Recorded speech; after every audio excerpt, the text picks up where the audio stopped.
దేవునికి స్తోత్రం. అందరికీ మరణాత. దేవుని మహాకృపను బట్టి బ్లెస్సింగ్ ఛానల్లో వాక్య సందేశాలు ప్రారంభించి నేటికి సంవత్సరం కాలం గడిచింది. మరి ఈ సంవత్సరం అంతా కూడా దేవుడు తన మహాకృపను బట్టి తన ఆత్మశక్తితో ఈ కార్యక్రమాన్ని జరిగించుకుంటూ ముందుకు వెళ్తూ ఉన్నారు. చాలా సంతోషము. దీనికి సహకరించినటువంటి బ్లెస్సింగ్ ఛానల్ యాజమాన్యం వారికి, అలాగే వీక్షకులకు, అలాగే విశ్వాసులైనటువంటి మీ అందరికీ, అలాగే మా కొరకు ప్రార్థన చేస్తున్నటువంటి మీ అందరికీ కూడా ప్రత్యేకమైనటువంటి వందనాలు తెలియజేస్తున్నాను. మరి రాబోయే రోజుల్లో కూడా అద్భుతమైనటువంటి పరిచర్య జరగడానికి మీ అనుదిన ప్రార్థనలో మా కొరకు జ్ఞాపకం చేసుకుని ప్రార్థించండి. అలాగే మీ కొరకు కూడా మా అనుదిన ప్రార్థనలు మేము ప్రార్థన చేస్తూ ఉంటాము. ఒకవేళ మీకు ఈ కార్యక్రమం ఆశీర్వాదకరంగా ఉండి ప్రేరేపణ కలిగినట్లయితే కనుక మీ ప్రోత్సాహాన్ని అందించండి. ఈ కార్యక్రమాన్ని దయచేసి ముందుకు వెళ్ళడానికి సహకరించవలసిందిగా దేవుని పేరట తెలియజేస్తూ ఉన్నాను. దేవుడు మిమ్మల్ని బహుగా ఆశీర్వదించును గాక. దేవునికి స్తోత్రం. అందరికీ మరణాత. దేవుడు మనకు అనుగ్రహించిన ఈ ప్రాముఖ్యమైన సమయంలో దేవుని వాక్యాన్ని ధ్యానించుకుందాము. ముందుగా పరిశుద్ధ వేద గ్రంథంలోని వాక్య భాగాన్ని చదువుకుందాము. నిర్గమకాండము 3వ అధ్యాయము 2వ వచనాన్ని చదువుకుందాము. నిర్గమకాండం 3వ అధ్యాయము 2వ వచనం. ఒక పొద నడిమిని అగ్ని జ్వాలలో యెహోవా దూత అతనికి ప్రత్యక్షమాయెను. అతడు చూచినప్పుడు అగ్ని వలన ఆ పొద మండుచుండెను, గాని పొద కాలిపోలేదు. మహాపరిశుద్ధుడా, మహిమగల దేవా, ప్రేమాస్వరూపి, దయగల యేసు క్రీస్తు ప్రభువాని ఘనమైన నామానికి వందనాలు, స్తోత్రాలు, స్తుతులు చెల్లించుకొంచున్నాము. అద్భుతాలు జరిగించు దేవుడవు నీవు, వాక్యముఖముగా మాట్లాడువాడవు నీవు, నెమ్మది లేని వారికి నెమ్మదినిచ్చువాడవు నీవే, శాంతి లేని వారికి శాంతిని, సమాధానము లేని వారికి సమాధానమును అనుగ్రహించువాడవు నీవే గనుక ప్రభువా, ఈ సమయములో తండ్రి నీ బిడ్డల జీవితాలలో ఉన్నటువంటి ఇబ్బందులను తొలగించువేయండి. నీ బిడ్డలతో మీరు మాట్లాడండి తండ్రి. నీ వాక్కుతో నీ బిడ్డలను బలపరచమని వాక్యమయున్న యేసుక్రీస్తు వారి నామములో అడిగి వేడుకొనుచున్నాము పరమ తండ్రి. ఆమెన్. దేవనామమున మీ ఎల్లరకు శుభములు కలుగును గాక. ఆమెన్. అందరూ బాగున్నారండి? దేవుని మహాకృపను బట్టి ఈరోజు దేవుడు మరి ఒక పర్యాయము దేవుని వాక్యాన్ని అందించే గొప్ప ధన్యత సమయము మనకు అనుగ్రహించారు. ఇందును బట్టి దేవునికి మహిమ కలుగును గాక. ఆమెన్. మరి మరణాత మహిమస్వరం అనే ఈ ఆధ్యాత్మిక కార్యక్రమాన్ని ప్రతిరోజు వీక్షిస్తున్నటువంటి మీ అందరికీ కూడా మరి ఒక పర్యాయము నా ప్రత్యేకమైనటువంటి వందన మరణ తెలియజేస్తున్నాను. ప్రతిరోజు కూడా ఈ వాక్యం వింటూ ఉన్నారు. చాలా సంతోషం. అంత మాత్రమే కాదు, ప్రార్థన అవసరత తెలియజేస్తూ ఫోన్ చేస్తూ ఉన్నారు. అలా చేసిన వారందరి నిమిత్తమే ప్రార్థన చేస్తూ ఉన్నాం. మరి వాక్యములు కూడా, వర్తమానములు కూడా చక్కగా బాగున్నాయని మాకు తెలియజేస్తున్నారు. చాలా సంతోషం. మరి ఈ ప్రశస్తమైనటువంటి సమయంలో మరొక వాక్య భాగములోనికి మరి దేవుడు మనల్ని నడిపిస్తూ ఉన్నారు. ఇక్కడ రాయబడినటువంటి మాట, ఈ నిర్గమకాండము అనేటటువంటి ఈ గ్రంథము చాలా ప్రాముఖ్యమైనటువంటి గ్రంథము. విడుదల, విమోచన అనేటటువంటి అర్థమును చూపిస్తున్నటువంటి గ్రంథము నిర్గమకాండము. మరి ఈ నిర్గమకాండములో ఈ 3వ అధ్యాయములో 2వ వచనములో దేవుడు చెబుతున్నటువంటి మాట గమనించండి. రాయిస్తున్నటువంటి మాట, ఒక పొద మండుతూ ఉంది, అగ్ని వలన ఆ పొద మండుచుండెను, కానీ పొద కాలిపోలేదు. చాలా విచిత్రమైనటువంటి కార్యం ఇక్కడ జరుగుతూ ఉంది. ఈ విచిత్రమైనటువంటి కార్యాన్ని, ఈ వింత ఏమిటో అని చూడడానికి మోషే ఆ కొండ మీదకు వెళ్ళే ప్రయత్నం చేస్తున్నాడు. ఇక్కడ దేవుని పర్వతమైనటువంటి హోరేబు, ఈ కొండ పేరు ఏమిటి అంటే హోరేబు లేదా సీనాయి పర్వతము. ఇది దేవుని పర్వతముగా పిలువబడుతూ ఉంది. గమనించండి, దేవుని వాక్యములో దేవుడు మనతో మాట్లాడుతున్నటువంటి మాట. ఈ కొండ మీద ఒక వింత కనబడుతూ ఉంది. మోషే 40 సంవత్సరాలు అంతఃపురములో ఉన్నాడు. తరువాత 40 సంవత్సరాలు అరణ్యములో ఉన్నాడు. ఈ అరణ్యములో దేవుని కృపలో గమనించవలసిన మాట, ఇత్రో అనేటటువంటి మామగారు తన కుమార్తె సిప్పోరానిచ్చి వివాహము చేయగా ఈ ఇత్రోకు ఉన్నటువంటి గొర్రెలను మేపుకుంటూ 40 సంవత్సరాలు తన కాలాన్ని వెల్లడిపరిచినట్టుగా రాయబడింది. ఒకనొక సమయంలో మోషే గారు గొర్రెలు మేపుకుంటూ ఎక్కడికి వచ్చాడు అంటే ఆ యొక్క దేవుని పర్వతమైనటువంటి హోరేబు అనేటటువంటి పర్వతం దగ్గరకు వచ్చాడు, లేదా సీనాయి పర్వతం దగ్గరకు వచ్చాడు. వస్తూ ఉండగా ఆయన ఆ పర్వతం మీద ఒక వింత చూస్తున్నాడు. పొద మండిపోతుంది అగ్నితో, కానీ కాలిపోవడంలా. ఏమిటి వింత అనుకున్నాడు. అప్పుడు మోషే ఆ పొద ఎలా కాలిపోలేదు వెళ్ళి ఈ గొప్ప వింత చూచేదననుకోనేను అనుకొని పైకెక్కుతున్నాడు. ఎక్కుతూ ఉంటే దేవుడు అన్నాడు కదా, నీ కాళ్ళకు ఉన్నటువంటి చెప్పులు తీసేయి, ఇది పరిశుద్ధ ప్రదేశము అంటున్నాడు. అంటే ఈ వింత ఎక్కడ జరుగుతుంది అంటే పరిశుద్ధ ప్రదేశంలో జరుగుతుంది. గమనించండి దేవుని బిడ్డలారా, ఒక అగ్ని ఎక్కడ, ఒక ఫైర్ ఏమవుతుంది అంటే కనుక ఆ పొదను కాలుస్తూ ఉన్నటువంటి దృశ్యము. కానీ అది కాలిపోవడంలా. అగ్ని మండుతుంది కానీ కాలిపోవడంలా. అగ్ని మండుతుంది కాలిపోవడంలా. ఏమిటి వింత? ఈ వింతలో దాగినటువంటి విషయం ఏమిటో ఈరోజు మనము నేర్చుకోవలసిన వారమై ఉన్నాం. ఈ అగ్ని ఏమిటో మనము తెలుసుకోవలసిన వారమై ఉన్నాము. నిత్య జీవితంలో గమనించండి, మానవ మనుగడ ముందుకు సాగాలి అంటే అగ్ని చాలా ప్రాముఖ్యమైనది. అగ్ని లేకుండా, మంట లేకుండా మన జీవితము ముందుకు కొనసాగదు. ఉదయం మొదలుకొని సాయంకాలం వరకు మానవుడు అగ్నిని ఉపయోగిస్తూ ఉన్నాడండి. అగ్నిని ఏదో రకంగా ఉపయోగిస్తూ ఉన్నాడు. ఉదాహరణ, మన కడుపు నిండాలి అంటే అగ్ని మండాలి. కడుపు నిండాలి అంటే అగ్ని మండాలి. ఏంటి కారణము? వెలుగు రాగానే గ్యాస్ స్టవ్ వెలిగించాలి, మంట కావాలి. టిఫిన్ చేయాలంటే మంట కావాలి. అన్నిటికీ కూడా ఉపయోగపడుతుంది అగ్ని. గమనించండి, అగ్నిలో 2 విషయాలు మనం ఆలోచన చేస్తే ఈ అగ్ని ఉపయోగపడుతుంది. తేడా వస్తే దహించి వేస్తుంది, ఉపయోగపడుతుంది. అలాగే అపాయము కూడా ఉంది. జాగ్రత్తగా ఉపయోగించుకుంటే ఉపయోగపడుతుంది, అజాగ్రత్తగా ఉంటే కనుక ఖచ్చితంగా ఈ అగ్నే దహించి వేస్తుంది. గమనించండి, కానీ చాలా ఉపయోగము. అగ్ని మంట లేకపోతే మానవ మనుగడ లేదు. ఈరోజు దేవుని వాక్యములో రాయబడినటువంటి మాట, మండుచున్నటువంటి పొద ద్వారా దేవుడు మాట్లాడుతున్నటువంటి సందర్భం ఇది. ఈ మండుతున్నటువంటి పొద ద్వారా దేవుడు మాట్లాడుతూ ఉన్నాడు. ఆ పొదలో నుంచి దేవుడు మాట్లాడుతూ ఉన్నాడు. మోషే గారికి దర్శనము, మోషే గారి జీవితంలో మొట్టమొదటిగా దేవుని యొక్క దర్శనము, దేవ దర్శనము కలుగుతూ ఉంది.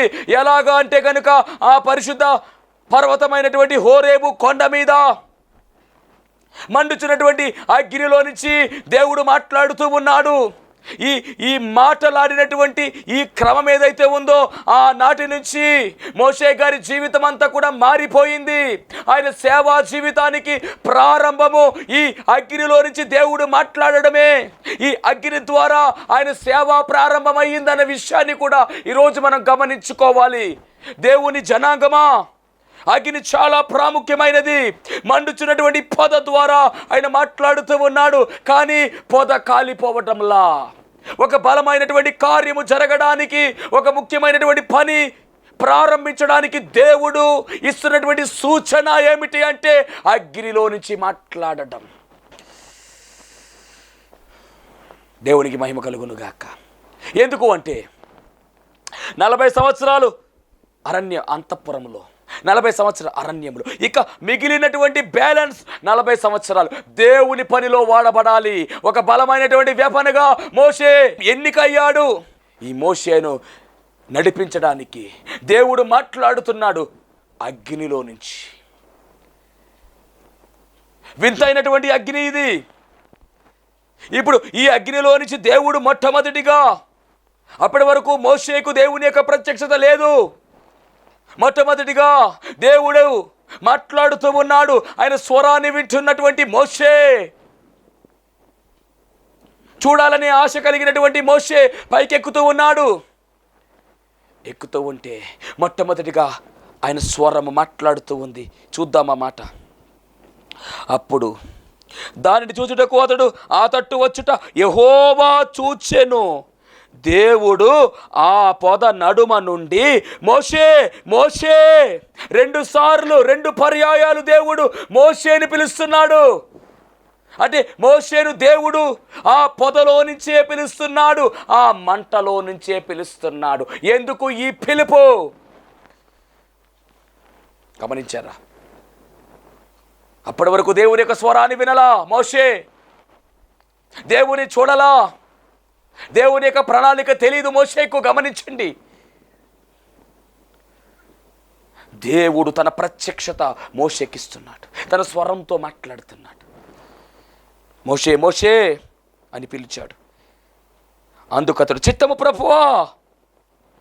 చూసారా, ఆయన పిలవడము, ఈయన రిప్లై ఇవ్వడం. చిత్తం ప్రభువా చెప్పండి, ఎస్ బాస్ చెప్పండి అని అంటున్నాడు. దేవుడు మాట్లాడుతున్నాడు. ఈ మాట్లాడే అనుభవం ఎక్కడ వచ్చింది అంటే ఆ మండుతున్నటువంటి పొదలో నుంచి బయటకు వచ్చింది. ఎందుకు దేవుడు మాట్లాడవలసి వచ్చింది అంటే ఒక బలమైనటువంటి పని ఉంది. ఆ పని ఏమిటి అంటే దేవుని యొక్క ప్రజలుగా పిలువబడుతున్నటువంటి ఇశ్రాయేలీయులను ఐగుప్తు దేశములో నుంచి కనాను దేశానికి నడిపించాలి. ఆ నడిపించేటటువంటి బలమైనటువంటి పనిలో ఒక విలువైన పాత్ర ఎవరు అంటే మోషే. ఆ పాత్రను తయారు చేయడానికి, ఆ పాత్రను నిలవబెట్టడానికి దేవుడే అగ్నిలో నుంచి మాట్లాడుతూ ఉన్నాడు. ఎంత ఘనమైన కార్యమో గమనించండి. ఈ అగ్నిలో నుంచి మాట్లాడుతున్నటువంటి ఈయన మోషేలో ఉన్నటువంటి లక్షణాలు, మోషేలో ఉన్నటువంటి వ్యతిరేకమైనటువంటి క్రియలన్నీ కూడా దహించి వేస్తూ మోషేకు వరములతో నింపుతున్నాడు. మోషేను ఒక విలువైనటువంటి పాత్రగా మలుస్తున్నాడు. దాదాపుగా ఇశ్రాయేలు జనాంగము 30 లక్షల పైచిలికే ఉన్నారు. ఆ 30 లక్షల మందిలో దేవుడు ఏర్పాటు చేసుకున్నటువంటి ఒక్కడే మోషే. ఆ ఒక్కడైన మోషేతో దేవుడు అగ్నిలో నుంచే మాట్లాడుతున్నాడు. గమనించండి, బలమైన కార్యము జరగాలి. అలా మాట్లాడినటువంటి క్రమములో దగ్గరకు రావద్దు, నీ పాదముల నుండి నీ చెప్పులు విడువము, నీవు నిలిచిన స్థలము పరిశుద్ధ ప్రదేశము అనెను. ఇక్కడ చెప్పులు విడవడం అనే అనుభవం ఏమిటి అంటే నీ జీవితంలో ఉన్నటువంటి మలినమంతా తొలగించే, నీ జీవితంలో ఉన్నటువంటి వ్యతిరేకత తొలగించే, శరీర క్రియలన్నీ కూడా తీసివేసే, అప్పుడు పైకి రా. నేను నీతో మాట్లాడతా మోషే, నా ప్రణాళిక నీకు చెప్తాను మోషే, నా చిత్తం ఏమిటో నీకు బయలుపరుస్తాను మోషే. అబ్బా, ఎంత అనుభవం ఇది! దేవుడు తన ప్రణాళిక, దేవుడు తన చిత్తాన్ని తెలియచేయడానికి ఒక మానవుణ్ణి దేవుడు సిద్ధం చేస్తున్నాడు. ఈ ప్రణాళిక 80 సంవత్సరాలు వేచి ఉన్న ప్రణాళిక.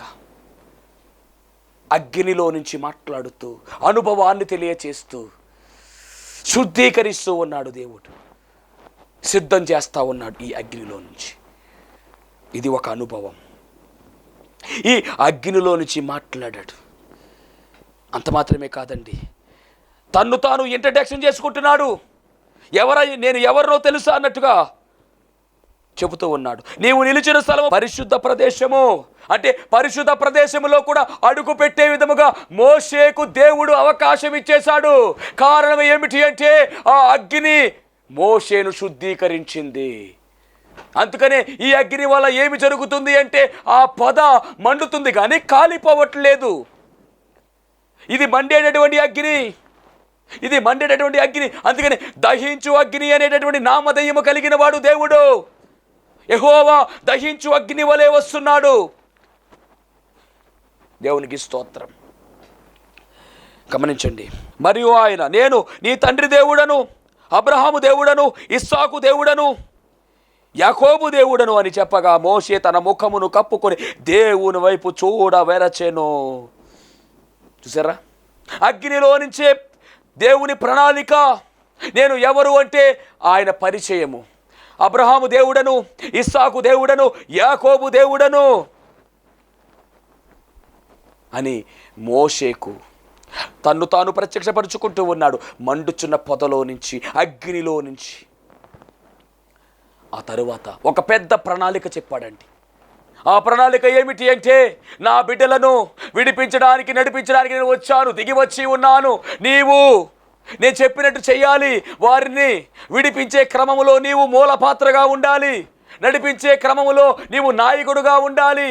నేను నీతో మాట్లాడుతాను మోషే, నేను చెప్పినట్టుగా నువ్వు చేయి చాలు, నేను నడిపించుకుంటా అని మోషేకు దేవుడు కొన్ని పనులు చెప్పి మొత్తం మీద మోషే ముందు చేయనన్నాడు. తర్వాత దేవుని ప్రణాళిక ప్రకారము మోషే దేవుని మాట విన్నాడు. దేవుని మాట ప్రణాళిక ప్రకారము నడుచుకున్నాడు.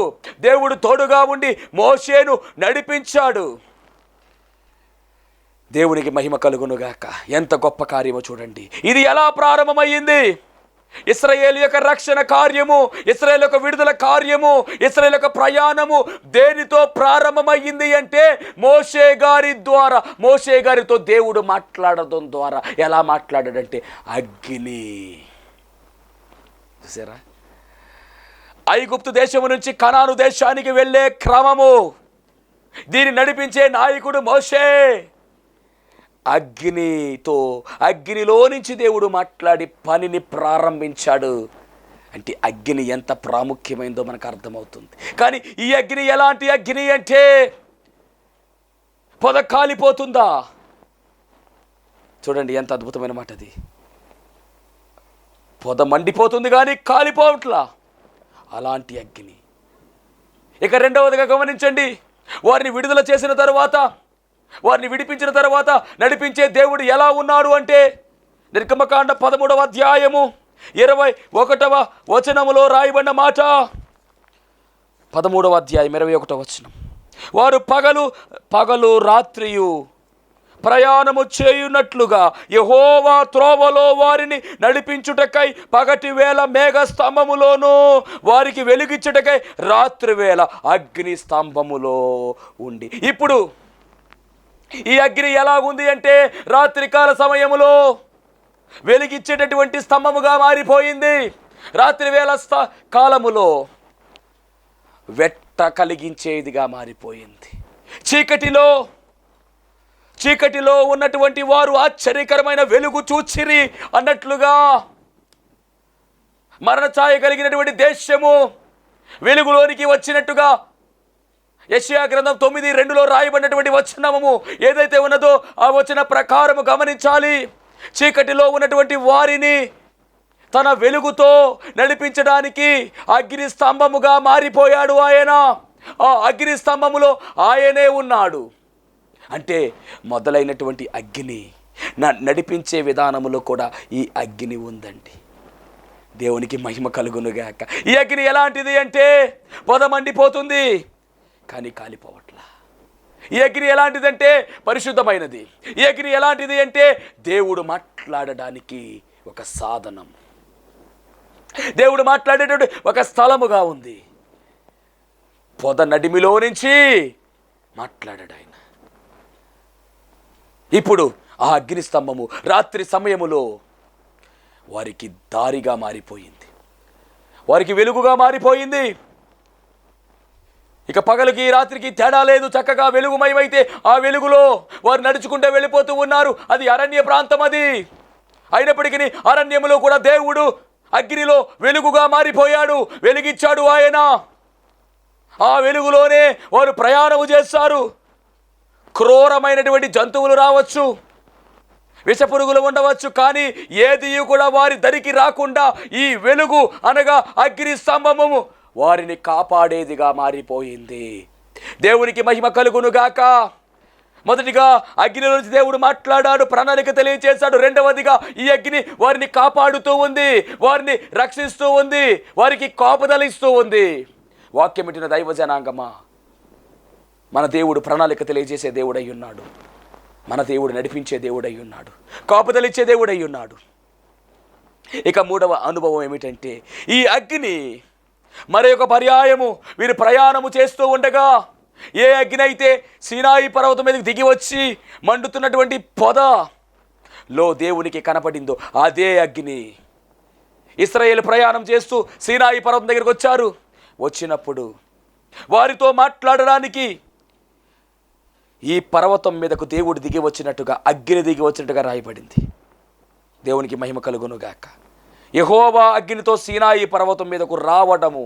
నిర్గమకాండం 19వ అధ్యాయము 18వ వచనం చదువుదాం.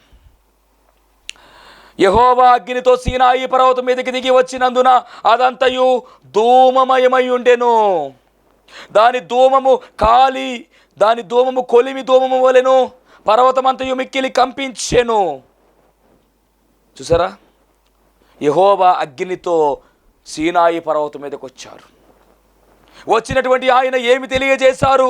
19-20 వచనంలో రాయబడిన మాట, యెహోవా సీనాయి పర్వతం మీదకి, అనగా ఆ పర్వత శిఖరం మీదకి దిగి వచ్చెను. యెహోవా పర్వత శిఖరం మీదకి రమ్మని మోషేను పిలవగా మోషే ఎక్కిపోయాను. అప్పుడు యెహోవా ప్రజలను చూచుటకు యెహోవా యొద్దకు హద్దు మీరి వచ్చి వారిలో అనేకులు నశింపకున్నట్లు నీవు దిగిపోయి వారికి ఖండితముగా ఆజ్ఞాపించుము. జాగ్రత్త. ఇక్కడి నుంచే దేవుడు ఆజ్ఞలు ఇచ్చాడు, కట్టడలు ఇచ్చాడు, విధులు ఇచ్చాడు.